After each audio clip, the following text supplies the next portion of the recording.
આજે આ પરિષદના માધ્યમથી સુરત શહેરના લોકો તેમજ સાથે સાથે શાસકોની જે આજની આ સંકલન મીટિંગ છે એ બાબતનો આ મુખ્ય આયોજન અને વાત છે કે જે અમારી વાત છે, જે જનતાની વાત છે, અમે એમના સુધી પહોંચાડવા માંગીએ છીએ. અને આજની આજે જે 3 વાગે જે મીટિંગ થવાની છે એમાં શાસકો, તમામ ધારાસભ્યો, તમામ વહીવટી વડાઓ, અલગ અલગ સરકારી જે કહેવાય ને કે રાજ્ય સરકાર અને કોર્પોરેશનના વહીવટી વડાઓ પણ આવવાના છે.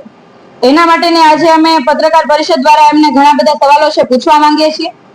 સુરતમાં છેલ્લા 30 વર્ષથી ભારતીય જનતા પાર્ટીના શાસકો રાજ કરી રહ્યા છે ને છેલ્લા 30 વર્ષથી સુરતની જે સુરત છે એ બદ સુરત આ ભાજપી શાસકોએ કરી દીધી છે. આપણને સૌને ખ્યાલ છે કે દર વર્ષે ખાડીપુર આવે છે, દર વર્ષે પાણી ભરાવાના અલગ અલગ પ્રશ્નો ઉભા થાય છે, દર વર્ષે લોકો ખૂબ હેરાન થાય છે, રસ્તાઓ ખરાબ હોય છે, ગટરના પાણી ઘરોમાં ભરાઈ જવાથી લઈને અલગ અલગ કેટલી બધી સમસ્યાઓનો સામનો કરવો પડે છે.